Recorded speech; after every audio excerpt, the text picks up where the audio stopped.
evening. I want us to have some discussion over the questions that are highly tested in an exam for the Social Study Department from 1895, when Kenya was declared a British protectorate. Then Kenya went through the process of being a protectorate up to 1919, when Kenya was declared a British colony in 1920 by the British government. So Kenya attained independence in or self-governance in 1st June 1963. Then Kenya became a republic on 12th December of 1964. At independence, Kenyatta became the first prime minister, and later, 1964, 12th December, he became the president. And Jaramogi Oginga Odinga became the first vice president. Then later we had Joseph Morumbi, then Daniel Moi. It continued until the last vice president in Kenya. Under the old constitution, we had Stephen Kalonzo Musyoka. Then from there, we do discuss about the issue of the British colony in Kenya in the year 1920. Then we had what we call the first African member to join LegCo in 1944, Eliud Mathu. Then later, in 1946, he was joined by the second African member in the LegCo by the name Benia Apollo Ohanga of 1946. And the same person became the first African minister in the colonial government in 1954. So later we saw Eliud Mathu in 1944 being the first African member in the LegCo. Then later we had the first Asian in the LegCo in the year 1909. Since the LegCo was formed in 1906, and it had, of course, seven commissioners.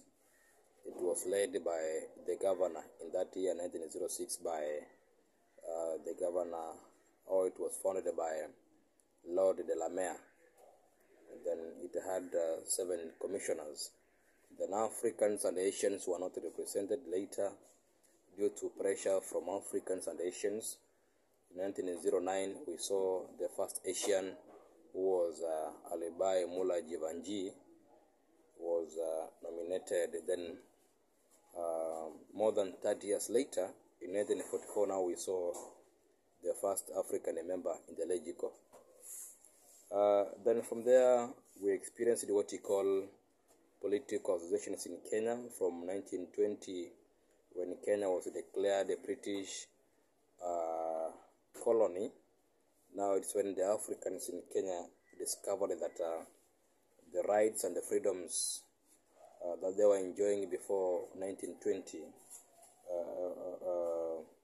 were almost being violated. So they came up, and they formed what we call the political associations from 1920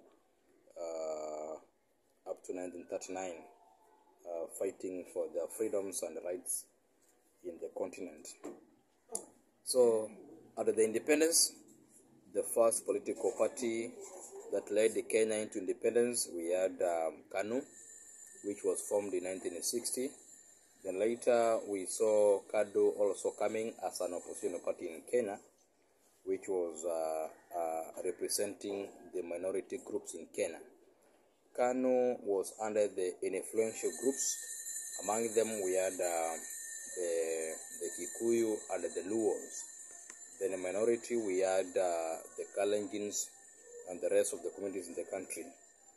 So we saw Kanu attaining independence or leading the country into independence, and Mzee Kenyatta became the first president of the Republic of Kenya. Another question they can ask about what we call the first prime minister in the country. Of course, we had Mzee Kenyatta in 1963, 1st December, 1st June 1963 to 12th December. Then he was given the full seat of presidency. Another question, the first vice president in Kenya, we had Jaramogi Oginga Odinga. Then from there, we have the first African member who joined the Legico. We had this person by the name, the first African minister. We had Beni Abolo Ahanga in 1964. Now, from there, we've been having some changes in Kenya. So the questions keeps on changing in social study since we had the new constitution. The question can come like this: you name the elements of a good map of the Kenyan constitution. We have 18 elements. We can call them elements or chapters. From the first one, we have the sovereignty of people and the supremacy of the Kenyan constitution. Then chapter number 2, we had the Republic of Kenya.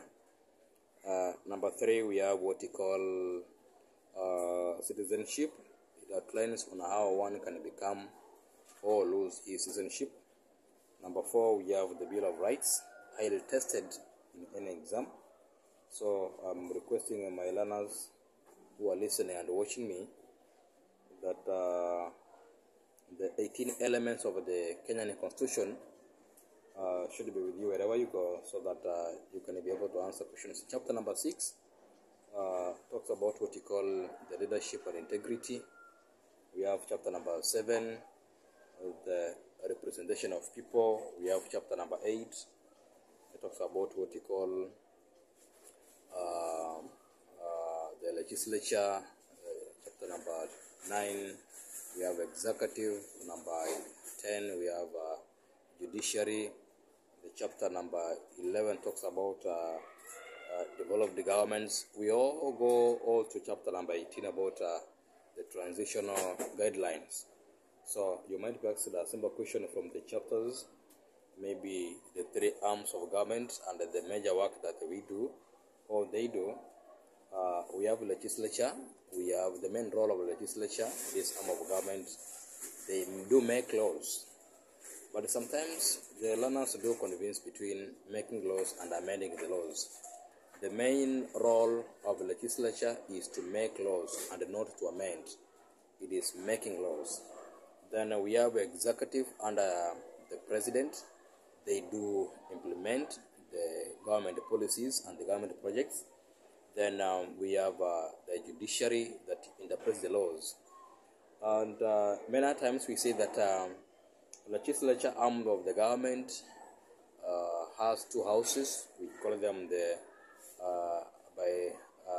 bicameral government. We have the 2 houses, the upper house and the lower house. The Kenyan constitution, which was drafted and voted in a referendum of 4th August 2010, then later it was enacted by the late President Kibaki in the 27th August of 2010, outlined that the upper house should remain Senate and the lower house to remain the National Assembly. So the upper house is the Senate and the lower house is the National Assembly. Then we have what you call, so when the executive implements the projects that comes from the cabinet, which is led by the president, the main work of the cabinet is to formulation of government policies or projects. Then from there we have the executive that implements. You can be asked maybe to give the composition of the National Assembly that has to the composition. In total, we have 350 members of parliament. Remember, it is 349. Then we have one member who is an ex officio, who is the Speaker of the National Assembly. And the Speaker is being elected by the members of the House. So the Speaker is not being elected during a general election. This man comes, or this lady comes into power after a vote from a simple majority in Parliament. The members of Parliament who participates in electing the Speaker. And boys and girls, the Speaker is the one who is in charge of the National Assembly. So, and this man is number 3 in command after the President and the Deputy President. So, in the National Assembly, we have some 12 members nominated. Many times I tell my learners that the President do appoint. The President appoints, but the political parties, they nominate. So, nomination in National Assembly and the nomination in the Senate, it is done by political parties. But the appointment that is done by the President must be approved by the members of Parliament or legislative arm of government before they resume to their respective appointment areas. We have what you call, under the Senate, we have some special groups. We have 2 adults, a male and a female, representing members living with disabilities. We also have 2 youths, a male and a female, representing the interest of youths in the Senate. Under the Senate, we say that the major role of the Senate, they fight for the interest of the county governments. They are the one who are responsible of the finance that is being channeled to the county governments and to ensure that we have a proper utilization of the grants from the national government to the county level.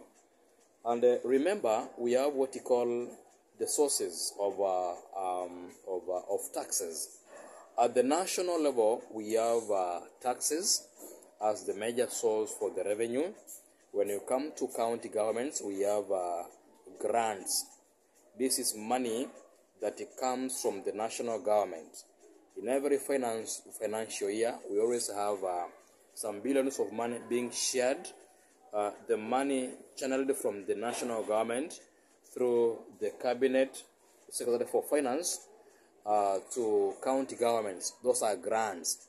So these grants are the major source of revenue for the county government. We also have other sources of taxes. An example, under the county government, we have the grants, of course, the main one. We have renewal of the trading license. We have parking fee. We have entertainment fee.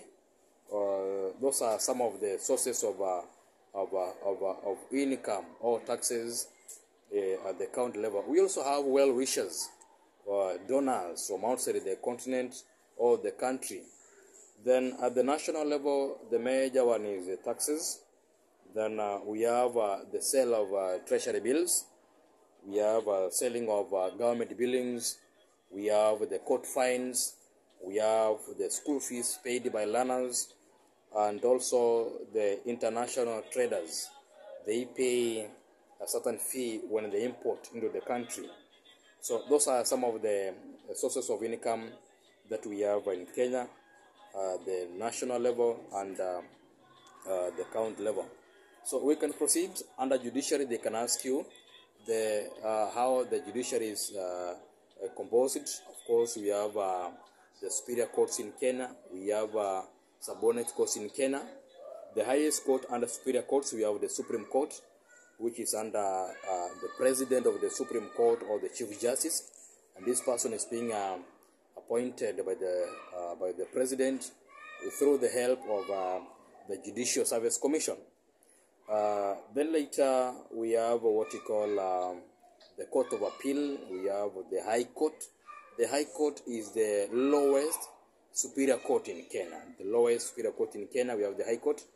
Then under the subordinate, we have the Chief Magistrate as the largest court, or the senior court under the subordinate courts. We have the Chief Magistrate. Then we have the District Magistrate courts as the lowest. Remember, under superior, we have the Supreme Court as the largest. Then we have the High Court as the smallest. We have under subordinate, we have the Chief Magistrate as the highest. Then we have the District Magistrate courts as the lowest.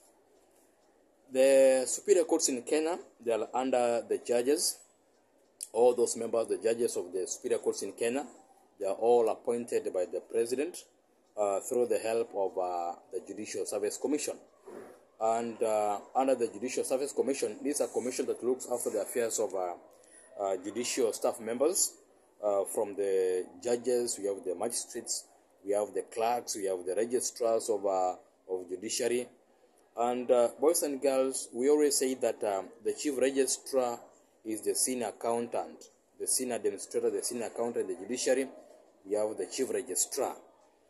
Then the magistrates under the subordinate courts in Kenya, they are being employed by the Judicial Service Commission one-on-one. The magistrates, they don't need the approval of the president or the appointment. They're being employed by the magistrates courts in, of course, in Kenya. Apart from that, we have the Attorney General in Kenya. Attorney General, this person is the legal chief advisor for the government. Remember, we have the three arms of the government. So the national government has three arms. We have the legislature, we have the executive, we have the judiciary, and the Attorney General, the person who is being appointed by the president, approved by the National Assembly, gives legal advisory to the government, all the three arms of government. Then also the Attorney General represents the interest of the government in court in the case of anything, represents the court or the national government in court, and also the Attorney General can be considered as a friend to court, because this person gives an advisory to all these arms of the government. So when this person appears in court, maybe he can appear in cause on behalf of the government as the government lawyer, or can appear as the friend to court in the case of anything that deals with the national issues. So from there, we have what you call the electoral body in Kenya, that is under the chairperson of the IEBC. And as we saw the last election that we just concluded some few weeks ago, we have the chairperson who is the national returning officer for the presidential elections. And this person is the one who announces the winner and also issues a certificate from the IEBC to the presidential winner candidate. So the IEBC, the major work of this commission is to oversee and conduct free and fair elections in the country. We have other roles of the IEBC, like registering voters, reviewing of the register. We have naming of the constituencies and drawing of the boundaries, conducting civic education during an election period. So the IEBC has so many functions to perform. So at the national level, we have the chairperson. Then at the constituency level, we have the returning officer. And at the polling station, we have the presiding officer. Then at the polling station, we have the clerks. The clerks do assist the returning officer and the presiding officer in conducting and guiding members during an election day. Then also, they do assist in counting of the votes in front of the presiding officer and the returning officer, as the agents of all political parties witness also on what is being conducted. Then after counting, at the polling station, the presiding will announce the winner. No, the votes, not the winner, the votes of all 6 elective polls. Then from there, forwards the results to the constituency returning officer. Then at the constituency level, we always have the 5 out of 6 elective posts in Kenya. They're being announced at the constituency level, the governorship seats. We have the senator, we have the women rep, we have the member of parliament, we have the MCM. But for the national level, we have the national returning officer, who is the chairperson of the IEBC. Then we have what you call types of elections in Kenya. We have a general election that is being conducted after every 5 years in Kenya. Remember, in Kenya, the constitution outlines very well in chapter number 7, the terms and the limits one can serve, maybe as the governor or the president. We have 2 terms, a maximum of 2 terms of 5 years each. So once somebody serves as the president for 2 terms of 5 years each, then the constitution do outlines very well that this person must go home and rest. So we have the elections after every 5 years. Then we have a by-election that is being conducted in case we have a vacancy. And when we head to a general election, always we have the first step is dissolution of parliament, which is being done by the sitting president. Parliament is being dissolved. Then from there, the Speaker of the National Assembly prepares what you call a writ. And this writ, it is a document that announces the seats in the parliament vacant. So once the Speaker has done so, he notifies the IEBC, then they go ahead preparing for an election. Under which circumstances, and we have what you call a by-election in Kenya. Number 1, if a member of parliament dies, we must go for a by-election. If a member of parliament is declared bankrupt by the court of law, we must go for a by-election. If a member of parliament defects the party that sponsored him to parliament, the person loses.